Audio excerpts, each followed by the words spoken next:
there was a rich merchant who had 4 wives.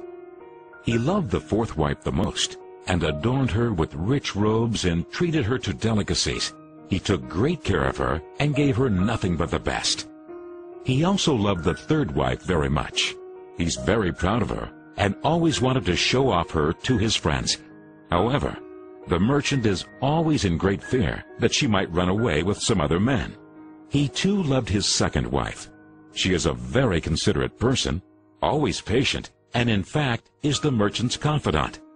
Whenever the merchant faced some problems, he always turned to his 2nd wife, and she would always help him out and tide him through difficult times. Now the merchant's 1st wife is a very loyal partner, and has made great contributions in maintaining his wealth and business, as well as taking care of the household. However, the merchant did not love the 1st wife, and although she loved him deeply, he hardly took notice of her. One day, the merchant fell ill. Before long, he knew that he was going to die soon. He thought of his luxurious life and told himself, "Now I have 4 wives with me, but when I die, I'll be alone. How lonely I'll be." Thus, he asked the 4th wife, "I love you most, endowed you with the finest clothing, and showered great care over you. Now that I'm dying, will you follow me and keep me company?"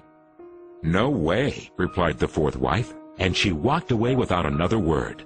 The answer cut like a sharp knife right into the merchant's heart. The sad merchant then asked the 3rd wife, "I have loved you so much for all of my life. Now that I'm dying, will you follow me and keep me company?" "No," replied the 3rd wife. "Life is so good over here.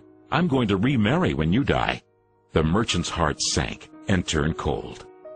He then asked the 2nd wife, "I always turn to you for help, and you've always helped me out. Now I need your help again.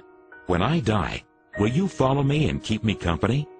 "I'm sorry, I can't help you out this time," replied the 2nd wife. "At the very most, I can only send you to your grave." The answer came like a bolt of thunder, and the merchant was devastated. Then a voice called out, "I'll leave with you. I'll follow you no matter where you go." The merchant looked up, and there was his 1st wife. She was so skinny, almost like she suffered from malnutrition. Greatly grieved, the merchant said, "I should have taken much better care of you while I could have." Actually, we all have 4 wives in our lives. The 4th wife is our body. No matter how much time and effort we lavish in making it look good, it'll leave us when we die. Our 3rd wife? Our possessions, status, and wealth. When we die, they all go to others. The 2nd wife is our family and friends. No matter how close they had been there for us when we're alive, the furthest they can stay by us is up to the grave. The 1st wife is in fact our soul, often neglected in our pursuit of material, wealth, and sensual pleasure. Guess what? It is actually the only thing that follows us wherever we go. Perhaps it's a good idea to cultivate and strengthen it now, rather than to wait until we're on our deathbed to lament.